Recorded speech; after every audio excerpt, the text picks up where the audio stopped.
नहमदु नसल्ली अला रसूलिल करीम अम्मा बाद फ़ाउज़ु बिल्लाहि मिनश शैतानिर रजीम बिस्मिल्लाहिर रहमानिर रहीम। मुंहिंजी ज़िंदगी और मौत जा साथियों, ख़ाकसारो, बुज़ुर्गो, नौजवानों, मुंहिंजी तरफ़ां तव्हांखे अस्करी सलाम। अॼु मां धामरा में मौजूदु आहियां ऐं ॾाढी ख़ुशी थी आहे। शाह मोहम्मद साहब जे आस्थाने ते, उन्हनि जी रिहाइशगाह ते असां तहरीकी तंज़ीमी इज्तिमा था कयूं ऐं फ़िक्र मशरक़ी असांजो मौज़ू रहंदो आहे। ऐं साईं आयो हो, 2 ॾींहं अवल दावत ॾेई वियो। उन दावत जे मथां अॼु हाज़िर आहियां तव्हांजे साम्हूं। ऐं हाणे बि गुफ़्तगू इहा ई हले पई असांजी तहरीकी नुक़्ता नज़र सां फ़िक्र मशरक़ी जे तनाज़ुर में। वरी पोइ फ़लस्तीन जो बि मसइलो ॻाल्हायोसीं ऐं हितां जेकी मौजूदा असांजी जेकी जमात आहे उन में जेके साथी वेठा आहिनि थिया, उन्हनि सां बि असांजी उहे त मुलाक़ात जुमे ते थींदी आहे, लेकिन मसरूफ़ियत जी वजह सां कुझु साथी नथा बि अचनि जुमे वारे ॾींहुं। त उन नुक़्ता नज़र सां इहो हिकिड़ो सुठो मौक़ो फ़राहम थी वियो त साथियुनि सां आम्हूं साम्हूं गुफ़्तगू थींदी ऐं ॻाल्हि ॿोल थींदी ऐं तहरीक जो मक़सदु ऐं तहरीक जो नज़रियो, तहरीक जो प्रोग्राम वरी हिकु दफ़ो दोहरायो वेंदो। ऐं इन नुक़्ता नज़र सां हिकिड़ो सुठो माहौल साईं शाह मुहैया कयो। ऐं हाणे थोरी देरि पहिरियां चांहि बि पीतीसीं। त वॾी वॾी महिरबानी साईं तव्हांजी। अलाह तव्हांखे ख़ुशि रखंदो, ख़ैर बरकत तव्हांजे माल में विझंदो। अलाह तव्हांखे ईमान जी कुवत ॾिनी आहे ऐं तव्हां तहरीक में बि शामिलु थिया आहियो। जुमे वारे ॾींहुं निशान तव्हांखे असां लॻायोसीं। अब्दुल हफ़ीज़ साईं आहे, साईं असांजो महिरबानी आहे ऐं साईं असांजो कमरदीन साहब बि मौजूदु आया आहिनि। साईं अस्सलामु अलैकुम। त अलाह तव्हां सभिनी खे ख़ुशि रखंदो। त इहो असांजी गुफ़्तगू इन ई तनाज़ुर में हुई त अॼुकल्ह जेके मौजूदा हालात हली रहिया आहिनि उन में असांजो नुक़्ता नज़र छा हुजणु खपे, तहरीक छा नुक़्ता नज़र पेश करे रही आहे मौजूदा मुल्की हालात जे तनाज़ुर में बि, ऐं जेको बैनुल अक़वामी हिन वक़्तु जेकी सूरत हाल साम्हूं उभरी आई आहे फ़लस्तीन जे नुक़्ता नज़र सां। त हज़रत अल्लामा मशरक़ी रहमतुल्लाह अलैह जो पहिरें ॾींहं खां नुक़्ता नज़र जेको हुयो उहो फ़लस्तीन सां यकजहती जो रहियो आहे। ऐं इन तनाज़ुर में जॾहिं तहरीक जो इजरा थियो त इहो मसइला कश्मीर उन वक़्त खां उभरी करे साम्हूं अचणु शुरू थी वियो। त अलामा साहब इन जे लाइ बिल्कुलु उन्हनि जे हुकूक जी ऐं उन्हनि जी जेकी धरती आहे उन जी आज़ादी जे लाइ, छो जो पाण बि ख़ाकसार तहरीक हिंदुस्तान जी आज़ादी जी हिकिड़ी वॾी तहरीक थी गुज़री आहे ऐं उन जो हिकिड़ो वॾो रोल रहियो आहे ख़ाकसार तहरीक जो आज़ादी हिंद में। ऐं इन खे कोई झुटलाए नथो सघे। अॼु असांजा तारीख़दान ख़ाकसार तहरीक खे उन जिदोजहद मां अलॻि करे हिकिड़ी पार्टी खे उन जो जेको आहे बीहारियो आहे त इन ई हिकिड़ी पार्टी हिन धरती खे आज़ादी ॾियारी। लेकिन उन में घणियूं तहरीकूं हुयूं। ख़ाकसार तहरीक जो बि नालो खणंदासीं, अगरि सिंध में असां खणंदासीं त हुर तहरीक हुई साईं सिबगतुल्लाह शाह जी, उन बि हिकिड़ो वॾो रोल अदा कयो। ऐं अहिड़े तरीक़े सां ॿियूं बि काफ़ी तहरीकूं हुयूं जिन्हनि पंहिंजो पंहिंजो रोल अदा कयो। ईअं ई ख़ाकसार तहरीक बि आज़ादी हिंद जे लाइ हिकिड़ो वॾो रोल अदा कयो आहे ऐं उहा हिकिड़ी तारीख़ असां वटि मौजूदु आहे। ऐं उन तारीख़ी नुक़्ता नज़र सां असांजी जेको नुक़्ता नज़र हुयो उन वक़्तु बि उन बाग़ियाना निज़ाम, उन गासिबाना निज़ाम, उन ग़ुलामाना निज़ाम जेको अंग्रेज़ हिते मुसलत कयो ऐं हितां जे रहवासियुनि खे हुन हिकिड़ी ग़ुलामाना ज़िंदगी अख़्तियार करण ते मजबूर कयो, उन निज़ाम हुकूमत, उन निज़ाम हुकूमत जे मदे मुक़ाबले हिकिड़ो निज़ाम खे पेश कयो वियो। सम्झो था। ऐं इहो निज़ाम सिर्फ़ु हिंदुस्तान जे लाइ न हुयो। अगरि इन खे असां वॾे फ्रेम में ॾिसूं त हे आलम इस्लाम खे बि उन्हनि तमामु मुश्किलात मां कढी सघे थो जंहिंमें अॼु हे क़ौम मुब्तला आहे। मुसलमान क़ौम जी ख़ासि करे ॻाल्हि करे रहियो आहियां। त उहा क़ौम जेकी उन ग़ुलामी जंहिं अख़्तियार कई उन खे उन ग़ुलामी मां कढण जो हिकिड़ो अज़रुए क़ुरान निज़ाम, ऐं उन निज़ाम खे हिन किताब में पहिरीं दफ़ा डिस्कस कयो वियो। इन में जेके 10 क़ुरान जा उसूल ॿुधाया विया जंहिंखे अलामा साहब अशरा मुबशरा उसूल करार ॾिना, बादशाह ते ज़मीन, वारिस ज़मीन बणण जा। सम्झो था। उन निज़ाम, उन कानून ख़ुदा, उहे प्रिंसिपल्स ऑफ इस्लाम, उहे अहम नुक़्ता जिन्हनि खे अलामा साहब धड़ल्ले सां चयो आहे अशरा मुबशरा जा उहे उसूल आहिनि जंहिंखे कोई बि क़ौम बिला रंग, नस्ल, क़ौम ऐं मज़हब अपनाईंदी, जंहिं क़दुरु अपनाईंदी उन क़दुरु उनखे उन मां फ़ाइदा रसंदा।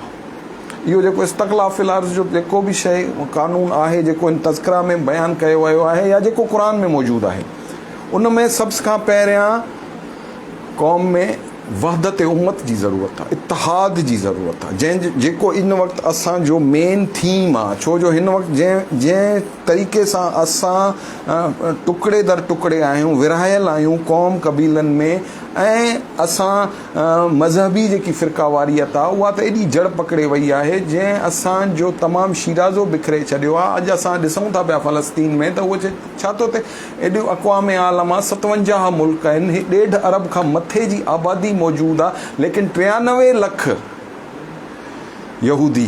तनासुब हाणे पाण हिसाब कढे छॾिजो, शरह कढी छॾिजो त इहा शरह छा थी बहे, हिकु मुसलमान जे बल मुक़ाबिल हिकिड़ो यहूदी केतिरी।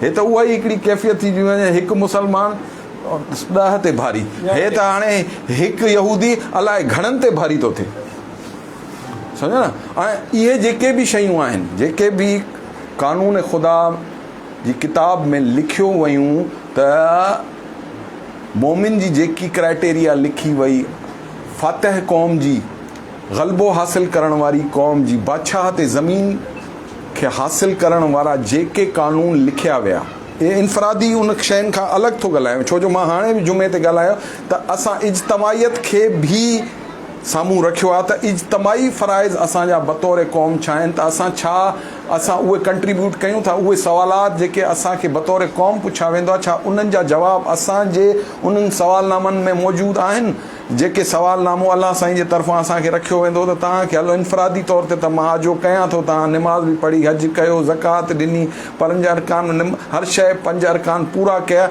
बाक़ी इज्तमाही नुक़्ता नज़र सां मुंहिंजे दीन जे ग़लबे जे लाइ जेको प्रोग्राम मां रसूल ख़ुदा खे सौंपियो हो, अज़रूए क़ुरान, ऐं हिकिड़ी अहिड़ी जमात जेकी उन वक़्तु बि क़ाइमु थी, जंहिंखे रसूल इंतहाई तकलीफ़ जे आलम में पहिरियां 13 साल मके जी सख़्त तरीन ज़िंदगी में उन जमात खे अख़लाक़ी तौर ते बुलंद करणु, उन्हनि जे अंदरि बाहिमी एतमाद खे क़ाइमु करणु, उन्हनि जे अंदरि इतिहाद जे माहौल खे पैदा करणु, उन में भाईचारे खे पैदा करण जे लाइ जेके 13 साल लॻाया, ओड़ी उहा जमात उन दीन जे ग़लबे जे लाइ पोइ बाद में जेको अमल ॾेखारियो, उहो सभिनी जे साम्हूं आलम आश्कार आहे।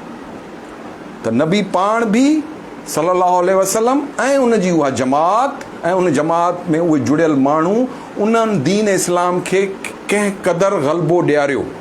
उहे न शिया हा, न सुन्नी हा, न वहाबी हा, न बरेलवी हा, न हनफी हा, न शाफ़ी हा, न मालिकी, न कुझु बि आहे। उहो सिर्फ़ु कलमा गो मुसलमान हुआ, ऐं उन्हनि कलमा गो मुसलमाननि हिकिड़ो अहिड़ो माहौल पैदा करे छॾियो जो हज़रत उमर जे दौर में, हाणे साईं वाक़ियो ॿुधायो त बैतुल मुक़द्दस बि फ़तह थियो, ऐं इन जे लाइ त उहे हदीसूं बि मौजूदु आहिनि त उहे जन्नती हूंदा।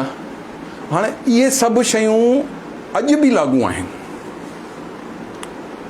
मां हमेशह चवंदो आहियां, हे किताब आहे या ॿी कोई किताब आहे, उहा सर जेकी बि किताब लिखी थी वञे, मुसनिफ़ उनखे जेको बि लिखे थो पियो, उनखे हालात ऐं वाक़ियात जे मुताबिक़ उन वक़्तु लिखे थो पियो। जॾहिं असां उहो पढ़ूं था पिया, मिसाल तौरु असां वॾा वॾा राइटर पढ़ूं था पिया, उन्हनि जा नाविल पढ़ूं था पिया, उन्हनि जा तज़िया पढ़ूं था पिया, उहे पंहिंजे हालात ऐं वाक़ियात जे अंदरि रही करे तज़ियो कनि था पिया। उहो जेको बि हालात ऐं वाक़ियात जे मथां तज़ियो कनि था पिया या जेकी बि ॻाल्हि कनि था पिया, उहा हिकिड़ी स्टैटिक फॉर्मेट आहे। उहा उन वक़्त जे हालात खे बयानु करे थी पई। लेकिन क़ुरान ऐं पाक हिकिड़ी अहिड़ी किताब आहे जेकी हर दौर में, उहा स्टैटिक न आहे, हिकु हंधि बीठल न आहे। हर दौर में अगरि तव्हां हुन खां रहनुमाई घुरंदव त हो तव्हांखे डायनामिक तरीक़े सां तव्हांजी रहनुमाई कंदी। डायनामिक सां मुराद मुंहिंजी इहा आहे त उहा किथे बीठल न आहे। स्टैटिक फॉर्मेट जेको आहे न सर, उहो बीठो आहे। उहो उन वक़्त जी हालात खे, कोई बि किताब पढ़ूं था, कोई नाविल पढ़ूं था पिया, उहो उन हालात जी तर्जुमानी करे थो, उन वाक़ियात जी तर्जुमानी करे थो, उन वक़्त जे मसाइल जी तर्जुमानी करे थो पियो।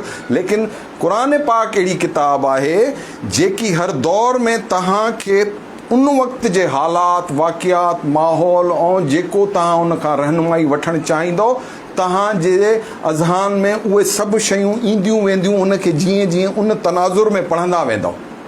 That is called dynamic format. हिन खे डायनामिक फॉर्मेट इन जे लाइ चयो थो वञे.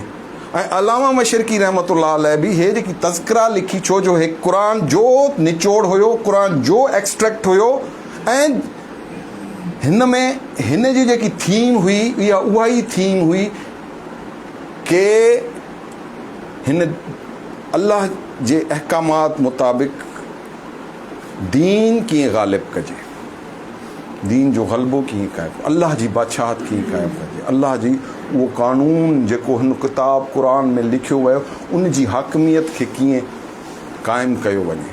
अल्हम्दुलिल्लाह असां मुस्लमान आहियूं, असां इन शइ खे बिल्कुलु वाज़ह तौर ते सम्झूं बि था, लेकिन इज्तमाही तौर ते जॾहिं असां पाण खे ॾिसूं था पिया त पोइ 57 मुल्क हूंदे, 1.5 अरब खां आबादी मथे हूंदे हे दीन मग़लूब छो आहे? अॼु असांजी दादरसी छो न आहे? असांजी आवाज़ सदा बसहरा छो आहे? असां OIC में अगरि बीठा आहियूं ऐं इसराइल जे लाइ ॻाल्हायूं था त बाबा उते फ़लस्तीनियुनि जो क़त्लेआम बंदि कयो वञे, उते इस्पतालनि जे मथां बम्बारमेंट थी थिए, उते स्कूल कॉलेजनि ऐं यूनिवर्सिटियुनि जे मथां हमलावर था थियनि, उते ॿारनि जे कैंपनि जे मथां, ख़वातीन जे कैंपनि जे मथां बम्बारमेंट थी थिए, उते सवनि जी तादाद में माण्हू ईअं मरी था वञनि त असांजी दादरसी नथी थिए, असांखे कोई ॿुधे नथो, असांजी कोई सुनवाई नथी थिए, छो जो असां क़ानून ख़ुदा जे मुताबिक़ उहा ताक़त क़ाइमु न रखी सघिया आहियूं जंहिं ताक़त जे ज़ोर ते हिकु क़ौम ॿी क़ौम खे पंहिंजी ॻाल्हि मञराईंदी आहे. हिकु क़ौम, ताक़तवर क़ौम हमेशह पाण खां हेठि जेकी बि क़ौम हूंदी आहे उनखे पंहिंजी ॻाल्हि मञराईंदी आहे. हाणे हिते फ़ैसिले जो हिकिड़ो अहिड़ो माहौल बणे थो, हिते असां हाणे हितो फ़ैसिलो वठी था सघूं त केरु ताक़तवर आहे ऐं ताक़त जा जेके फार्मूलो आहे उहो कंहिं वटि आहे, उहो उन्हनि किथां आंदो. असां क़ुरान जा कारी आहियूं, असां हाफ़िज़ बि आहियूं, आमिल न आहियूं. क़ुरान पढ़ंदड़ बि आहियूं, क़ुरान जा कारी बि आहियूं, बहितरीन क़िरात बि कंदा आहियूं, लेकिन क़ुरान जा आमिल न आहियूं. ऐं इज्तमाही तौर ते त बिल्कुलु ई न आहियूं. इनफ़रादी अञा हूंदासीं, इनफ़रादी तौर ते असां अहकामात ख़ुदा जेके असांखे क़ुरान में मिलनि था पिया उन जा आमिल हूंदासीं, उहा बि असां पंहिंजी लालच तहत कि इनफ़रादी जन्नत असांखे मिली वञे, बाक़ी वञी जेको जहान ठहे थो ठहे, मां पंहिंजी क़बर छॾायां. मेन जेको कॉन्सेप्ट असां वटि जेतिरा बि जिन्हनि जेके जेके हिते माहौल हले थो पियो, जेको जाथे जुड़ियल आहे, उन जो बहितरीन जेको मक़सदु आहे उहो आहे त मां पंहिंजे लाइ आसानी पैदा करे उहो क़बर में पंहिंजो सुकून वठां. लेकिन बतौर क़ौम इज्तमाही नुक़्ता नज़र सां मां उन ग़फ़लत जो शिकार आहियां कि मूंखे ख़बर ई न आहे त उहा जेकी जमात जंहिं इज्तमाही तौर ते नबी सां गॾु जुड़ी, मके मां उन्हनि स्टार्ट वरितो, मदीने में अची रियासत मदीना जी बुनियाद विधी, उन्हनि इनफ़रादी ऐं इज्तमाही नुक़्ता नज़र सां अल्लाह जा ऐं नबी जा कीअं मददगार थिया. सूरह सफ़ में ई आहे न, कौन है अल्लाह का मददगार. आख़िरी सूरह सफ़ जी आयतनि में आहे जॾहिं ईसा इब्न मरियम पंहिंजी क़ौम में वञी करे बीठो, उन्हनि खे चयईं तो कौन है अल्लाह का मददगार. तो वहाँ एक जमात खड़ी हो गई और उसने हाथ उठाकर कहा कि हम हैं अल्लाह के मददगार. जी हाँ, बिल्कुलु. हाणे उहो माहौल छा हो, यानी अल्लाह खे मदद खपे, अल्लाह जे दीन खे, अल्लाह जे प्रोग्राम खे बि हलाइण जे लाइ. जीअं शैतानियत आहे, असां चवंदा आहियूं साईं हे शैतान जा हवारी आहिनि, हो शैतान जो हवारी आहे, हो शैतानियत ते क़ाइमु आहे, उहो साईं ज़ुल्म थो करे, हो जबर थो करे, हो नाइंसाफ़ी थो करे, हो शैतान. अल्लाह जा बि ईअं हवारी आहिनि, अल्लाह खे बि अहिड़ा हवारी खपनि जेके उन क़ुवत सां टकराए उन जे मथां ग़लबो हासिल कनि. हाणे इहो सॼो माहौल जोड़ण जे लाइ सूरह आल इमरान में उन जमात जो हुकुम कयो वियो त ए नबी अहिड़ी जमात हुजणु खपे, अहिड़ी जमात जंहिंमें सभ खां पहिरियां इतिहाद हुजणु खपे. उन इतिहाद में लर्ज़े बराबरि बि उन्हनि जे ख़्यालात में, उन्हनि जी सोच में, उन्हनि जी फ़िक्र में, उन्हनि जी तमामु हरकत अमल में कोई रती बराबरि बि फ़र्क़ु न हुजे. हो हिकु अल्लाह खे मञींदा हुजे. वो जेके जमात हुई न मके मदीने में, उन्हनि अलाह न ॾिठो, लेकिन नबी जे मथां उन्हनि जो ईमान ईअं ई हुयो जीअं अलाह ते आहे। हुननि चयो त तव्हां मुंहिंजे मथां यकीन कयो था? हुननि चयो साईं तव्हांजे मथां त असां यकीन कयूं था, तव्हां सादिक बि आहियो, ईमानदार बि आहियो, सचा बि आहियो, तव्हां पंहिंजी नबूअत खां अवल बि तव्हांजो अमल किरदार में कोई अहिड़ी शइ असांखे नज़र नथी अचे जो असां चऊं त तव्हांजे लफ़्ज़ में काथे अहिड़ी क़िस्म जी लर्ज़िश आहे ऐं असां उन जे मथां शक जो इज़हार कयूं। त पोइ अगरि तव्हां मूंखे नबी गौरे चयो त तव्हां अगरि मूंखे सचो था सम्झो त पोइ मां चवां थो अलाह आहे। त पोइ उहे जेके ईमान वारा हुआ, जंहिं ईमान आंदो, उन्हनि चयो बेशक तुंहिंजे तवसुत सां असां इहा शइ मञूं था की ला इलाहा इल्लल्लाह मुहम्मद रसूलुल्लाह। न त अलाह खे कंहिं नाहे ॾिठो, अॼु असां बि नाहे ॾिठो। असां मस्जिद में बि हलिया वञूं त ॻोल्हींदा वठूं त असांखे ईअं अलाह न मिलंदो, लेकिन जेसि ताईं उहा दर्द, उहा फ़िक्र, उहो नज़रियो, उहो ईमानी कैफ़ियत जेसि ताईं असां रूहानी कैफ़ियत उहा जेसि ताईं पैदा न कंदासीं, असांखे अलाह जो वजूदियत महसूसु न थींदी, नबी सां कुर्बत जो अहसासु पैदा न थींदो। ऐं पोइ नबी जो उहो ॾिनल प्रोग्राम, असल में उहो प्रोग्राम हुयो। अॼु असां नबी जे हथ ते ना ते ईअं कयूं था पिया, लेकिन उन जी उहो प्रोग्राम जंहिंजे ज़रिए सां हे जेकी कैफ़ियत आहे, हे जेको माहौल आहे, इहो जिस राह से मंजिल न मिले धोखा है, तात जो हुकूमत न दे धोखा है, आसानी नतीजा है सदा सख्ती का, इस्लाम जो मग़लूब रहे धोखा है। मशरकी जा रहमतुल्लाह जा इहे लफ़्ज़ आहिनि त इस्लाम जो मग़लूब रहे धोखा है। इस्लाम जी कोई अहिड़ी कंडीशन आहे ई न तो वो मग़लूब रहे। अगरि मग़लूब आहे त पोइ किथे धोखो त नथो थिए, इन जे नाले ते को फ़रेब त नथो थिए, कंहिंजी दुकान त नथी चमके। अगरि अलाह जी ॻाल्हि आहे त पोइ अलाह जो दीन ग़ालिब छो नथो थिए? जॾहिं अलाह तमामु अहकामात ॾेई करे चयो त इन्हनि अहकामात जे मथां हलो त मां तव्हांखे ग़लबो ॾींदुमि। जेकी हाणे साईं बनी इसराइल जी क़ौम जे तवसुत सां ई साबित कयो त बाबा तव्हां वञी करे हे अमल कयो, उन दरवाज़े खे वञी वठो, तव्हांखे हुकूमत बि मिलंदो, अख़्तियार बि मिलंदी। यानी ईमान जूं तमामु लेवल्स खे जॾहिं तव्हां टच था कयो त पोइ ग़लबो छो नथो मिले? That is a question. त पोइ असां इज्तमाही कंहिं गिरावट जो त शिकार न आहियूं, कंहिं अहिड़े उन जो शिकार त न आहियूं जंहिंजे करे अलाह साईं असांखे उहा धरती ते इस्तक़लाफ़ नथो बख़्शे। जन्नात फिल अर्ज़, जेके ज़मीन जूं जन्नतूं आहिनि उहे असांजे खे छो नथियूं मिलनि? उन जूं उन नेमतनि में जेके इनामात रखियल आहिनि उहे छो नथा मिलनि? ख़ुशहाली, रिज़्क़ जी फरावानी, बुख नंग अफ़लास खां दूरी, इहे उन्हनि उन दुनियावी जन्नतनि जूं नेमतूं आहिनि जेके असां खां खसे उन्हनि क़ौमनि पंहिंजे अख़्तियार में करे छॾियूं आहिनि। ऐं असांखे हिकिड़ो अहिड़ो कॉन्सेप्शनल व्यू ॾेई छॾियो अथनि त हे दुनिया मुर्दार आहे। पोइ अगरि दुनिया मुर्दार आहे त पोइ 22 लख स्क्वायर माइल ताईं 18-20 साल उहे मके मदीने जा उहे असहाबा पंहिंजूं धरतियूं, पंहिंजी ज़मीन, पंहिंजो सभु कुझु छॾे उहे 18 साल जंगनि बयाबाननि में छा पिया कनि? पोइ त उहो मस्जिद नबवी खां न निकिरनि न। मस्जिद नबवी में 5 वक़्ता निमाज़ जो हुकुम आहे, ऐं उनखां पोइ निकिरी करे ॿिया जेके अहकामात आहिनि छा उहे असां पूरा कयूं था पिया? उहो ज़रूरी आहे, इंतिहाई ज़रूरी आहे, उहो बि करिणो, उहो फ़र्ज़ु आहे। लेकिन उन फ़र्ज़ सां असांखे अॻिते जो कहिड़ो रस्तो थो ॿुधायो वञे? हिन वक़्तु नान नुफ़्के खां बि असां हैरान वेठा आहियूं।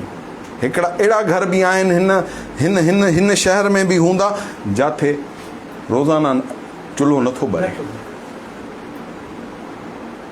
उनमें बि वरी सवाल उभरनि था त असां पाड़ेसरी हूंदे हुकूक अदा कयूं था पिया? क़ुर में त इहा बि शयूं, रसूल ख़ुदा जे फ़रमाननि में इहे शयूं आहिनि।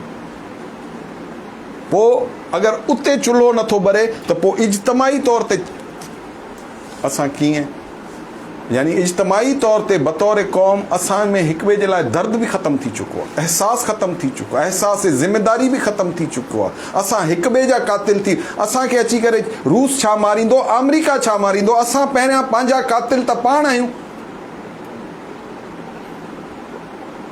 असांजे अंदरि सिर्फ़ु इन शइ जो फुक़दान आहे जो असां हिकु न आहियूं, हिन पाड़े में बि न आहियूं। माफ़ कजो, मां इनखे हिकिड़ो रेफरेंस तो हिकिड़ो उन इहा कैफ़ियत सॼे मुल्क में आहे, इहा पूरे आलम इस्लाम में आहे। त इहा जेकी कैफ़ियत इन शइ इन वक़्तु मौजूदु आहे जो असांजे अंदरि तफ़रको पूरी तरह सां असांखे गिरफ़्त में वठी वियो। छा इहा असांजे ख़िलाफ़ु कोई साज़िश त न आहे जंहिं असांखे टुकड़े दर टुकड़े करे छॾियो आहे? इहे सवालात असांजे अंदरि कॾहिं डिस्कस बि नथा थियनि, इन जे बारे में असां ॻाल्हायूं बि नथा, इहा सोच ई पैदा नथी थिए। असांजी सोचनि जे मथां बि कुफुल लॻल आहिनि, ताला लॻल आहिनि, ताले बंदियूं थियल आहिनि, त उनखे बि मुक़यद कयो वियो आहे। ऐं इहा सोच फ़राहम करे थी पई ख़ाकसार तहरीक, जेकी तमामु फ़िरका वारियत खां आ रही आहे। ख़ाकसार तहरीक खे कोई बहस न आहे त साईं कहिड़ी मस्जिद में नमाज़ थो पढ़े, साईं कीअं वज़ू थो करे, साईं कीअं रोज़ो थो रखे, हज जा मनासिक साईं कीअं अदा थो करे। सभ खां पहिरीं ज़रूरत उन इतिहाद जी आहे, जंहिं इतिहाद जे ख़तमु थियण जे करे अॼु असांजी इज्तमाही हालत इहा आहे जो असां ज़ुल्म ऐं बर्बरियत जो शिकार आहियूं। ग़लबो कीअं अचे, ताक़तवर कीअं थियूं अगरि असां पाण में टुकड़े दर टुकड़े आहियूं। असां हिक ॿिए जा पेर छिकड़ में का देरि नथा कयूं। इन जे लाइ ख़ाकसार तहरीक उन क़ुर जे 10 उसूलनि में जंहिं उसूलनि खे लिखियो वियो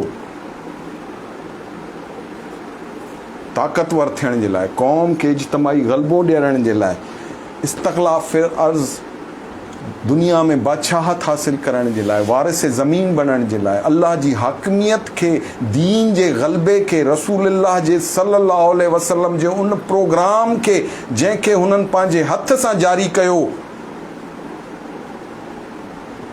असां उन जा उम्मती आहियूं। असांजो नस्बुल आहिनि उन जी पैरवी आहे न, अल्लाह जी पैरवी, रसूलुल्लाह सल्लल्लाहु अलैहि वसल्लम जी पैरवी ऐं उन क़ुर जी पैरवी जेको उन जे हथनि सां असां वटि अॼु बि महफ़ूज़ आहे, जंहिंखां असांखे रुश्द ऐं हिदायत वठण जो हुकुम आहे। उहो चए थो पियो त तव्हां सिधे रस्ते ते न आहियो, तव्हां मुसलमान आहियो, तव्हांजी ईमान जी हिकिड़ी सर्टन लेवल आहे जेकी तव्हां इनफरादी तौर ते कयो था पिया, उनजी हिकिड़ी सर्टन हिकिड़ी मख़सूस लेवल आहे, ओतिरो सवाबु मां तव्हांखे ॾेई छॾींदुमि। लेकिन जंहिं सवाब जे मिलण सां तव्हां सां मां ख़ुशि थींदुमि या हो मुंहिंजो नबी, हो मुंहिंजो हबीब ख़ुशि थींदो, उन जूं शर्तूं कुझु ॿियूं आहिनि। उन में हे हालात न आहिनि जेके हिन वक़्तु इज्तमाही तौर ते हिन क़ौम खे पेश आहिनि। ग़ुलामी खे नबी कंडेम्ड कयो आहे, ग़ुलामी जूं ज़ंजीरूं नबी पंहिंजे हथ सां टोड़ियूं आहिनि। उन निज़ाम खे क़ाइमु कयो आहे जंहिंमें तमामु हुकूक अल्लाह जे तरफ़ों बयानु कया विया। अगरि असां सूरा बकरा जा आख़िरी 20 रुकू पढ़ंदासीं त तमामु मुआशरत उन में असांखे ॿुधाई वई त हे तव्हांजी मुआशरत आहे, हे सिस्टम ऑफ लिविंग आहे तव्हांजो, त तव्हां कीअं गुज़ारियो। छो सभ खां वॾी ॻाल्हि जेकी हाणे हिन वक़्तु असां चवंदा आहियूं त भई नबी अल्लाह सल्लल्लाहु अलैहि वसल्लम रखो लखू का रहमतूं हुननि जे मथां हुजनि, हुननि हिन ताहूती निज़ाम जे मदे मुक़ाबिल हिकिड़ो निज़ाम बीहारियो आहे, उन ई क़ुर मां कढी करे उन निज़ाम खे फॉलो नाहे करायो जेको पोयों हलंदो पियो अचे। उन निज़ाम में उनखे सभु कुझु मिले पियो जेको ॾियण जे लाइ उहे अरबाब जेके अख़्तियार हुया मके जा, उहे त राज़ी बि हुया त बाबा तूं हे वठि असांजी जान छॾ ऐं तूं सभु कुझु तूं मालिकी थी, हे मके जूं चाबियूं बि तूं वटि, तूं जेको करे, लेकिन असल जेकी जंग हुई न उहा उन निज़ाम खे बीहारण जे लाइ हुई। न त दीन इब्राहिमी त उन वक़्तु बि फॉलो पियो थिए जेको अॼु तव्हां फॉलो हाणे बि कयो था पियो। हज ते बि उन ई ज़माने खां हिजर असवद खे उअं ई था चुमूं, उअं ई चकर काबतुल्लाह जा उअं ई था कटियो, शैतान खे पथरियूं बि उअं ई था हणूं, हा न, तोहर बि कयूं था पिया।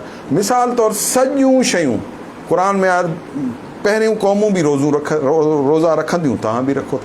पोइ अहिड़ो छा नबी सगोरे आंदो जिन्हनि हुननि जे अंदरि बेचैनी पैदा करे, जिन इन ई यहूदियन उन्हनि जे ख़िलाफ़ हिकिड़ी ख़ामोश ऐलान जहाद कयो, त हुनखे पहिरें ॾींहं खां न मञनि आहिनि। इन ते बि अचांव थो, इहा ॻाल्हि मुकमल कयां, पोइ इन ते बि अचांव थो। त उन निज़ाम जी ॻाल्हि कई, सिस्टम ऑफ गवर्नेंस जी ॻाल्हि कई, जेको उन ज़ालिमाना गासिबाना सरमायादाराना निज़ाम, इहो निज़ाम शुरू खां हलंदो थो अचे, अॼु न आहे, पाकिस्तान ठहण खां पोइ न आहे। हे ॿई पैरेलल निज़ाम आहिनि, हक़ ऐं बातिल हिक ॿिए जे साम्हूं हमेशह थींदा आया आहिनि। इन ई तनाज़ुर में 1,24,000 अंबिया बि आया आहिनि इन धरती ते।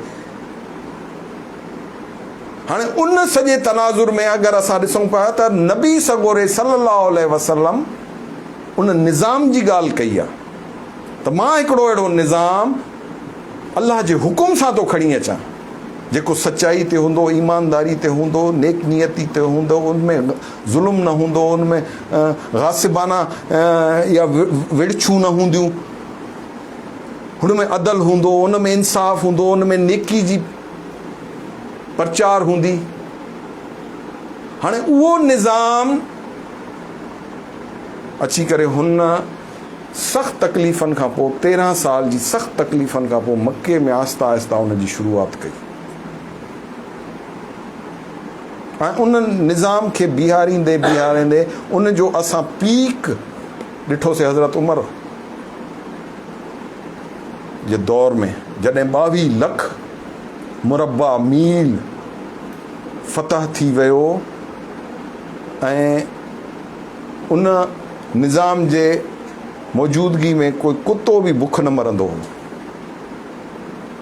कोई चोरी न हुई, कोई शराब न हुई, कोई ज़ना न हुई, कोई ज़ख़ीरा अंदोज़ी न हुई, कोई ॾाढ न हो, कोई बेजा क़त्ल न हो, ना इंसाफ़ी न हुई। उन जो अमीरुल मोमिनीन मस्जिद नबवी जे पर्च ते सुम्हंदो हो, लेकिन उन निज़ाम खे क़ाइमु करण जे लाइ हुन जी अखि उन 22 लख स्क्वायर माइल जे चपे चपे ते हई। हुन खां कैसरो कसरा जा ऐवान लरज़ा बरंदाम हा। जॾहिं हो वागूं वठी करे आयो न, त हो ग़ुलाम पुठी ते वेठो हो न। बैतुल मुक़द्दस यरूशलम में जॾहिं दाख़िल थिए पियो, उहो मुआहिदो जेको कयूम साहब जो ज़िक्र कयो उन वक़्तु, जंहिंजे लाइ हुन चयो त यरूशलम जे ॿाहिरि हुन चयो मां इहे कपिड़ा बि तव्हांजा ॾिनल न पाईंदुमि, मूंखे उहा फ़क़ीरी मिली वई आहे, उहा शइ मिली वई आहे, मां हिननि दुनियावी शयुनि खे छा कंदुमि। हुन उन ई कैफ़ियत में वियो, लेकिन वारो हुन जो अची वियो, ग़ुलाम जो, ग़ुलाम खे मथे चढ़ाए विहारियईं पाण। त हुननि चयो त इहो ई हक़ सच हुयो, असांजी किताबनि में बि इहो लिखियलु आहे। त इन शइ खे, इहा सादगी, इहा सचाई, हिन शइ खे मशरकी रहमतुल्लाह अलैह, Wrangler scholar, foundation scholar, bachelor scholar, Cambridge, Oxford, mechanical engineering, social sciences, mathematics में गोल्ड मेडलिस्ट, 36 ॻोठनि जो मालिक, उहा सादगी हिन वर्दी में। ऐं उन निज़ाम खे हुन कुरान मां कढियो। तो सब कहते हैं कि यहाँ पर अल्लाह का निज़ाम होना चाहिए, नबी अल्लाह सल्लल्लाहु अलैहि वसल्लम की शरीयत होनी चाहिए, लेकिन उस शरीयत के, उस कानून खुदा के नफाज के लिए कोई अमली जिद्दोजहद, اس عملی جد و جہد کو پیدا کرنے کے لیے خاکسار تحریک کا اجرا ازرو قرآن سورہ آل عمران کی آیت 104 کے تحت. وہ اس کا اپنا فیصلہ نہیں تھا, اس نے کہا ہے کہ یہ بھی حکم خداوندی ہے, اور میں سمجھتا ہوں کہ یہ میری سمجھ میں آیا ہے, اور سمجھ میں اسی لیے آیا ہے کہ مجھے اس چیز کی اللہ تعالیٰ نے قوت اور طاقت, شاید اس استطاعت دی ہے کہ میں ایک ایسی جماعت قائم کرنے کی کوشش اور صحیح کروں. اور پھر وہ کوشش اس قدر کامیاب ہوئی, تھوڑا اردو میں علائنم چھو جو آن لائن بھی بنو تھا, وہ قوت اور طاقت, وہ استطاعت اسی لیے پیدا ہوئی کہ انہوں نے قرآن میں سے وہ تمام چیزیں نکال کر قوم کے سامنے رکھی کہ اگر غلبہ حاصل کرنا ہے, اگر طاقتور ہونا ہے, اللہ کے دین کو غالب کرنا ہے, تو پھر کچھ عملی طور پر اقدامات اس نظریے, اس فکر کے ساتھ اٹھانے پڑیں گے. اس میں اپنی جان کو ہلکان کرنا پڑے گا, اپنی جان اور مال کی قربانی دینی پڑے گی, اتحاد پیدا کرنا پڑے گا, استقامت پیدا کرنی پڑے گی, علم حاصل کرنا پڑے گا, جہاد بالمال اور جہاد بالسیف کے نظریے کو سمجھنا پڑے گا, اطاعت امیر کے تمام نصب العین کو سمجھنا پڑے گا, ہجرت کا تمام فلسفہ کھول کر سمجھنا پڑے گا. یہ سارے وہ 10 قرآنی اصول بتا رہا ہوں جس سے استخلاف ملتا ہے کسی قوم کو. اگر آج بنی اسرائیل 2000 سال کے بعد یروشلم کو اپنا دارالحکومت قائم کرنے کر چکا ہے, 2017 میں یروشلم, تل ابیب سے یروشلم اب اس کا دارالحکومت ہے. وہ 2000 سال 4000 سال پہلے جو بات اللہ نے ان کو کہی تھی طاقت کو حاصل کر کے اس دھرتی پر غالب ہونے کی, وہ 4000 سال بعد ان کو سمجھ میں آئی ہے. آج وہ اسی قوت کو حاصل کر کے آج مسلمانوں کو کمزور کر کے اس دھرتی پر پھر مسلمان کہتا پھرے کہ یہ غاصبانہ قبضہ ہے, لیکن قانون خدا اس کو فالو کرے گا جو طاقتور ہوگا. وہ قوت پیدا کرو, تم کل اس سے وہ قبضہ چھڑا لو گے, لیکن ایسے وہ تمہیں نہیں دے گا, کسی صورت نہیں دے گا, یہ یقین رکھو. آج تم چیخ رہے ہو, چلا رہے ہو, ہر فورم پر کھڑے ہو, احتجاج کر رہے ہو, لیکن اس کے کان پر جوں نہیں رینگ رہی, کیونکہ وہ تمہیں اپنا دشمن گردان چکا ہے. وہ تمہیں اپنا دشمن گردان چکا ہے. وہ کہتا ہے کہ میرے علاوہ کوئی نہیں, میں اللہ کی چنیدہ قوم ہوں, چوزن ون ہوں, مجھ پر منو سلوا اترا ہے.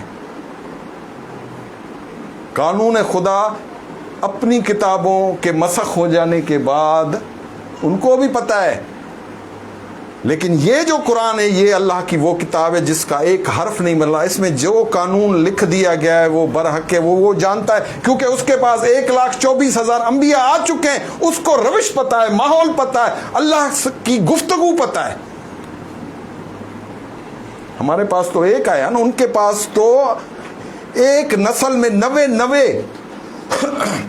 انبیاء آئے ہیں جنہوں نے ان کو اللہ کا پیغام آ کر سنایا. وہ سمجھتے ہیں, ان کو یقین ہے کہ یہ رسول خدا اللہ ہی کا نبی ہے, لیکن ان کی صرف جنگ یہ ہے کہ یہ آخری ادھر کیوں آیا, ہمارے پاس کیوں نہیں آیا.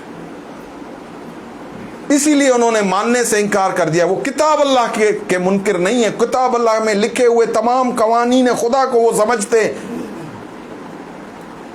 اور اسی سے انہوں نے دھرتی پر اپنا حاکمیت قائم کرنے کے تمام قوانین اٹھا لیے. یہ بات کوئی نہیں بتائے گا آپ کو کہ علم بھی انہوں نے اختیار کر لیا, سمجھے نا. ساری عمر در بدر رہے, ہجرتیں کرتے رہے, ٹھیک ہے. آج وہ اپنے اطاعت اپنی قوم میں جس کو چنتے ہیں اس کی اندھیا اس پر اس کی اطاعت کرتے ہیں. جہاد بالمال اور جہاد بالسیف کا نظریہ ان کے سامنے کلیئر ہے, صاف ہے. ان کے اندر آپس میں اتحاد ہے. وحدت امت کا جو نظریہ مسلمانوں کے لیے تھا وہی چیز انہوں نے اپنے اوپر لاگو کر لی. کلمہ نہیں پڑھ رہے محترم, کلمہ نہیں پڑھ رہے, قانون خدا کے فارمولیشن, وہ جو بات بتائی آپ کو دوا والی کہ وہ فارمولہ نکال کر لے گئے.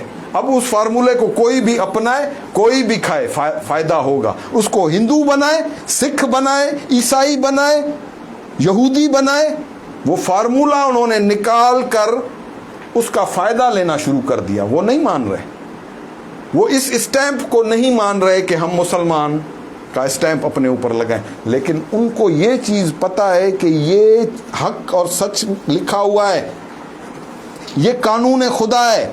اب وہ اپنے قوم کے اندر اخلاقی طور پر بھی اونچے ہیں.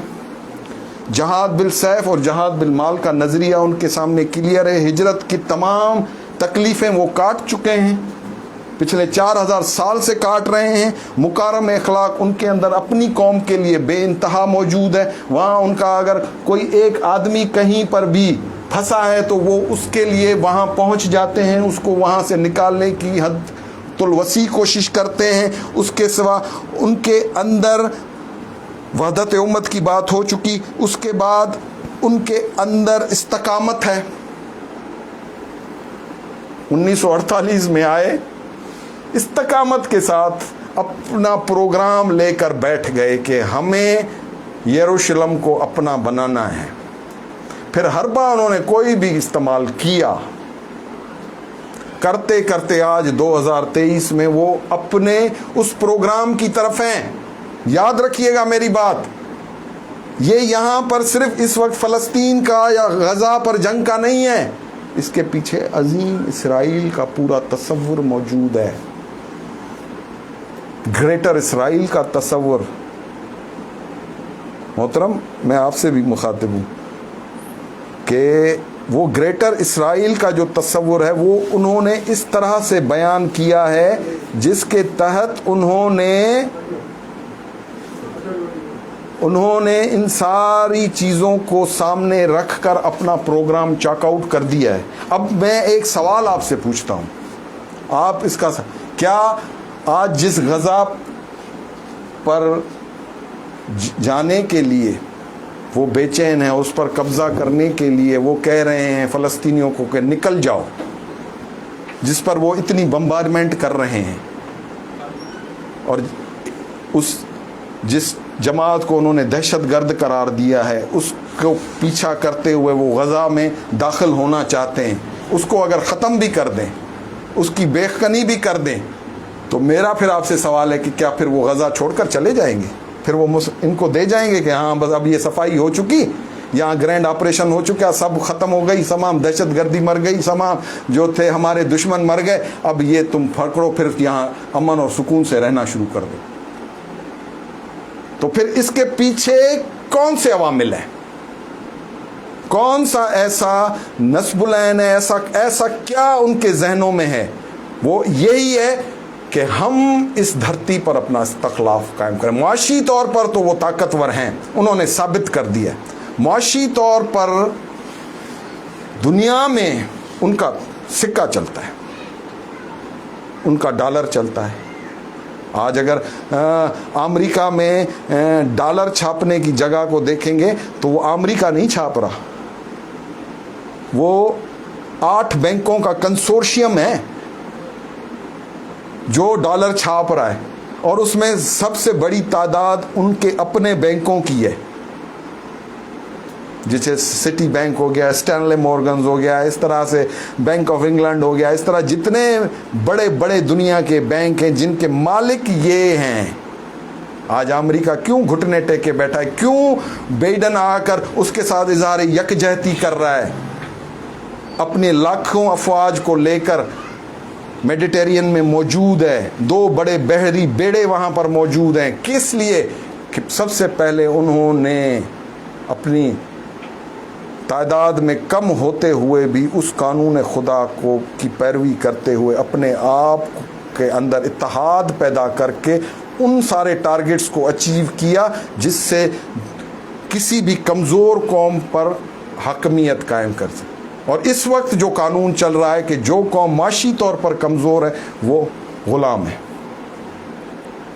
آج ہم اتنی بڑی فورس ہوتے ہوئے بھی, اتنا بڑے پاکستان میں کل موازنہ دکھا رہے تھے کہ ہمارے پاس ریزرو فوج کے ساتھ 15 لاکھ آرمی ہے, اس کے پاس 6 لاکھ بھی نہیں ہے. ہمارے ایٹم بموں کی تعداد اس کے ایٹم بموں کی تعداد سے زیادہ ہے, انفینٹری اس سے زیادہ ہے, لیکن ہم معاشی غلام ہیں سر. ہمارا ہم وہ جو حسنی مبارک ہے, وہ عبداللہ جو سیسی ہے, جو ایجپٹ کا جو صدر ہے اس وقت, وہ کہہ رہا ہے کہ 1967 میں ہم نے 6 دن جنگ لڑی تھی اور ہار گئے تھے, آج ہم 3 دن کی جنگ نہیں لڑ سکتے. کیوں نہیں لڑ سکتے؟ کیونکہ معاشی طور پر کمزور ہے, جنگ کے اخراجات برداشت نہیں کر سکتے. اسی طرح پاکستان بھی معاشی طور پر کمزور ہے, اس کے فیصلے اس کے اختیار میں ہی نہیں ہیں.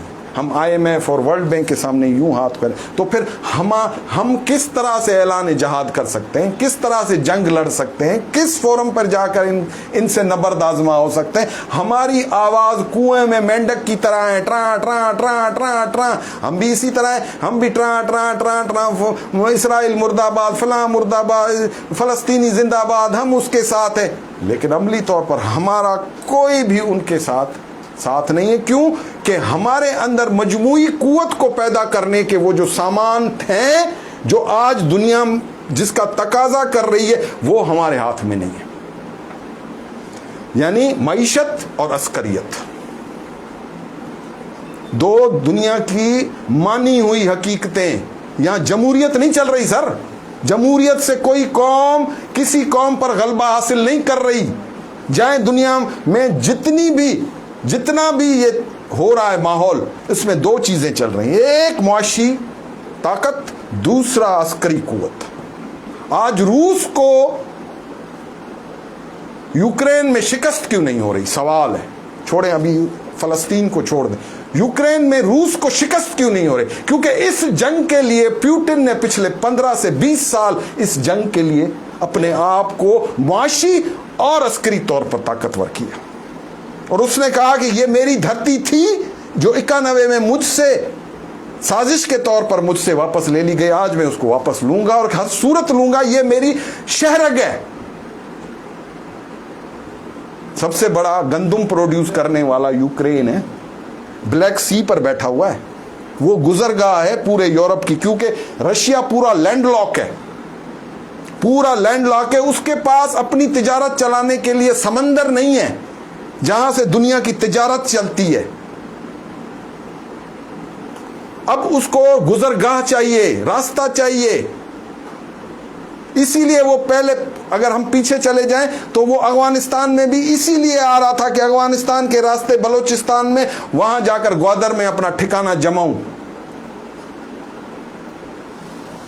یہ دنیا میں یہی کچھ چل رہا ہے, یہی کچھ ہو رہا ہے. لیکن ہم اپنے باہمی چھوٹے چھوٹے تفرقوں میں پڑھ کر اپنی مجموعی قوت کو ضائع کیے ہوئے بیٹھے ہیں. یہ ایک حقیقت ہے. اس میں مذہبی پیشوائیت نے ایک بہت بڑا رول ادا کیا ہے, جنہوں نے اپنے لوگوں کے سروں کی تعداد تو بڑھا لی ہے, لیکن اسلام کا شیرازہ بکھیر کر رکھ دیا ہے.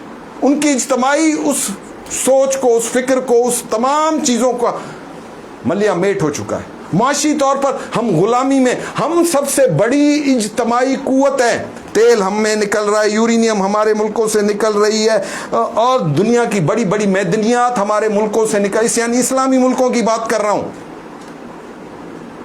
امریکہ کے بجلی گھر اور فرانس کے بجلی گھر نائجر سے نکلنے والی یورینیم سے چل رہے ہیں. تیل کے سب سے بڑے ذخائر عراق میں تھے, شام میں تھے, کویت میں تھے, سعودی عرب میں ہیں, لیکن یہاں اتحاد نہیں ہے. مشرقی رحمت اللہ علیہ نے اس وقت 1926 میں, یہ 24 میں تذکرہ لکھی گئی ہے, پھر 24 میں تذکرہ لکھنے کے بعد اتحاد امت کے نظریے کو لے کر 1926 میں معتمر کی پہلی اسلامی کانفرنس میں جب سلطنت عثمانیہ ٹوٹ کر بکھر گئی, اسلام کا شیرازہ بکھر گیا, 39 ملک بن گئے, جغرافی ٹوٹ کے نئے ملک بن گئے, اس وقت اس نے جو 3 چیزیں رکھی, آج وہ 3 چیزیں کام کر رہی ہیں. لیکن یہاں نہیں، وہاں یورپ میں، کہ ان کے پاس ایک پلیٹ فارم ہونا چاہیے، ان کے پاس اپنی عسکریت، اجتماعی عسکریت ہونی چاہیے، اور ان کا اپنا ایک سسٹم، معاشی نظام ہونا چاہیے، اسلامی بینکنگ کا تصور، اسلامی بیت المال کا تصور اس وقت، اجتماعی اسلامی بیت المال کا تصور خطاب مصر میں ہے، ایک پلیٹ فارم کا، کہ مسلمانوں کا ایک سیاسی پلیٹ فارم ہونا چاہیے جہاں پر وہ بیٹھ کر انہی مسائل کو، کیونکہ یہ سارا جسم ایک ہے، اگر یہاں درد ہو تو پھر یہ سارا جسم حرکت و عمل میں آ کر اس کٹے ہوئے جسم سے کہ خون رسنے کو بند کرے۔ ایک پلیٹ فارم ہونا چاہیے، اور ان کی ایک، وہ وہاں جب فیصلہ ہو کہ مسلمانوں کے خلاف ظلم ہو رہا ہے اس پلیٹ فارم سے، تو وہ پورے 39-40 جتنے ملک اس وقت تھے وہ سارے عسکری طور پر ایک ہوں۔ نہیں سنی، جب نہیں سنی، اور ہم نے نہیں سنی، انہوں نے سنی، یورپین یونین بن گئی، نیٹو بن گئی، اور یورو بھی آ گیا، ڈالر بھی آ گیا۔ اب یہ ان کو معاشی اور عسکری طور پر طاقتور کرنے کا ایک پورا نظام انہوں نے کہاں سے لیا؟ مشرقی نے قرآن سے لیا، انہوں نے وہاں سے لیا، ہو تو قرآن گیا نا۔ اب یہی چیز میں آپ کو پھر سمجھانے کی کوشش کر رہا ہوں کہ وہ قانون خدا کی تمام چیزیں نکال کر اپنا فائدہ لے رہے ہیں، لیکن ہم اپنے باہمی ریشہ دانیوں میں ٹوٹے ہوئے ہیں، ایک دوسرے کا گلا دبا رہے ہیں، کاٹ رہے ہیں ایک دوسرے کو۔ اس وقت بھی سعودی عرب کو، ایران کو سعودی عرب سے تحفظات ہیں، لیکن ایک وہاں وہ مر رہا ہے۔ اس وقت ایران کو یہ خدشہ بھی ہے کہ اگر میں نے اس کے ساتھ وہاں جنگ چھیڑ دی تو یہاں سے سعودی عرب میرے اوپر نہ چڑھ دوڑے۔ ایک دوسرے پر بے یقینی کی کیفیت، اس طرح کا بے یقینی کا ماحول پیدا ہو چکا ہے کہ ہمیں ایک دوسرے کے اوپر اعتماد نہیں ہے کہ کون کس کے ساتھ کھڑا ہے۔ اور وہ سارے کے سارے اس وقت پوری یورپین یونین، پورا برطانیہ ہو، فرانس ہو، جرمنی ہو، جتنے طاقتور یورپین یونین میں جتنے ملک ہیں، وہ امریکہ اور اسرائیل سب ایک پلیٹ فارم پر ہیں۔ کل کو کوئی بات ہو جاتی ہے تو نیٹو بھی آ پہنچے گی، امریکن صدر پہنچا ہے، پھر برطانیہ کا صدر رشی سوناک پہنچا ہے، اس کے بعد سارے آستے آستے اس کے ساتھ ان کو اپنا تعاون کا یقین دلا رہے ہیں۔ کہنے کا مقصد ہے ہماری دعاؤں سے یہاں کام نہیں ہوگا، دعائیں کام کریں گی، اس وقت کام کریں گی جب ہمارے ان حرکت عمل میں، اور اس حرکت و عمل میں ہم نے بہت دیر کر دی ہے۔ اکبر صاحب، حقیقت میں آپ کو بتا رہا ہوں، یہ اٹا سٹا باتیں نہیں ہیں، اس کو گھر جا کر بھی سوچئے گا کہ یہ جو شخص آیا یہاں پر دامراؤ میں، یہ کیا کہہ رہا تھا، کس نظریے سے کہہ رہا تھا۔ نہ یہ میری سوچ ہے، نہ یہ علامہ مشرقی کی سوچ ہے، یہ وہ سوچ ہے جو اللہ چاہتا ہے کہ تمہارے درمیان پیدا ہو اور تمہارے اندر اتحاد پیدا ہو، اور تم ایسی قوت ہو، یہ مشرقی نے کہا ہے کہ تم ایسی قوت ہو جس دن تمہیں اپنا معیار پتا چل گیا، تمہیں دیر نہیں لگے گی دنیا میں اٹھ کھڑے ہونے میں، کیونکہ تمہارے ساتھ اللہ ہے، تمہارے ساتھ نبی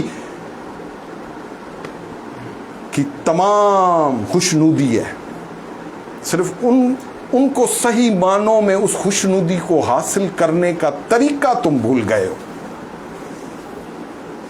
آج بھی تمہارا دل اللہ کے لیے دھڑکتا ہے، اس نبی کے نام پر تمہاری آنکھوں سے ایسے آنسو نکلتے ہیں، دیکھا گیا ہے۔ جب ایک چھوٹی سی نعت بھی پڑھی جاتی ہے تو تم شیر کر کے روتے ہو، وہ اس نبی کے ساتھ اپنی الفت تم نے تو نہیں دیکھا، کیوں روتے ہو، کیوں تڑپتے ہو؟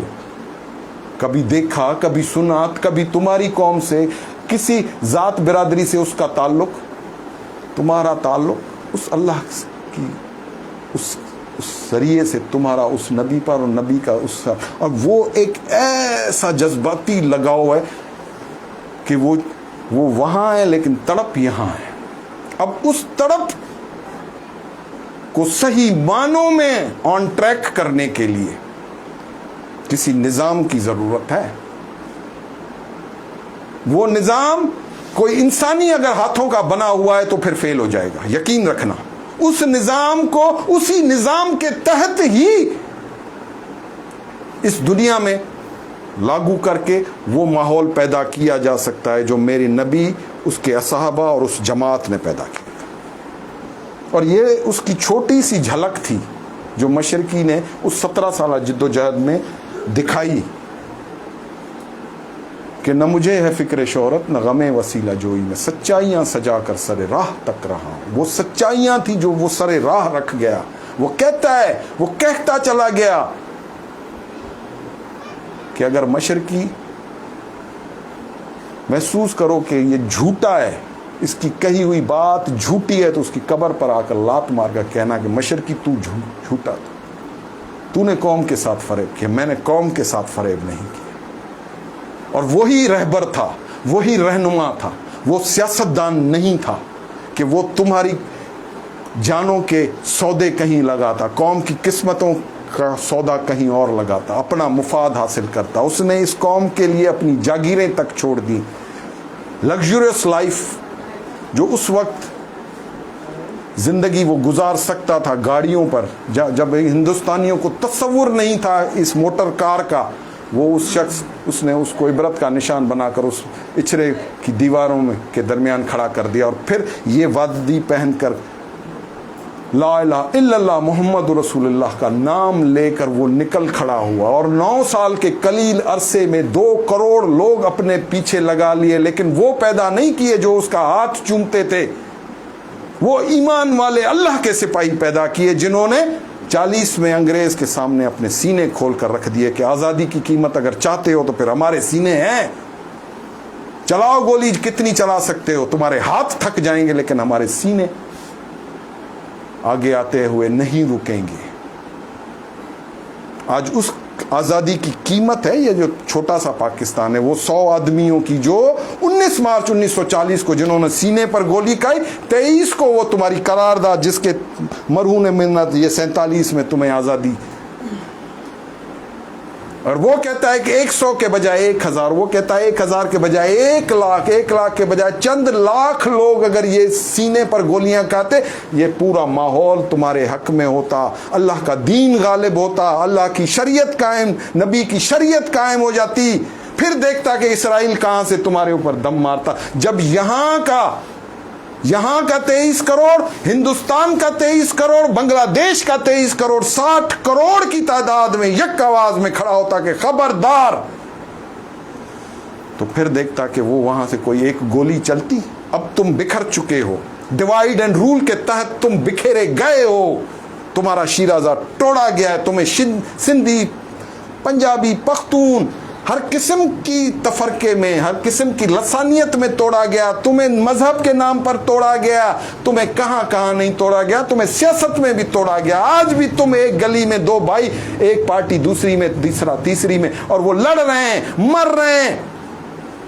ووٹوں کی سیاست ہو, یہ ووٹ تمہیں کوئی فائدہ نہ دے سکے گا. ان 75 سالوں میں تو ہم نے تو یہ دیکھ لیا, ان 50 سالوں میں میری آنکھوں نے بھی یہ دیکھ لیا کہ یہ نظام حکومت فیل نظام حکومت ہے, اور اس نظام حکومت کے تحت ہی ہمارا شیرازہ بکھرا ہوا. اسی لیے خاکسار تحریک کہتی ہے کہ ایک نظام, ایک سسٹم آف گورننس کی بات ہو.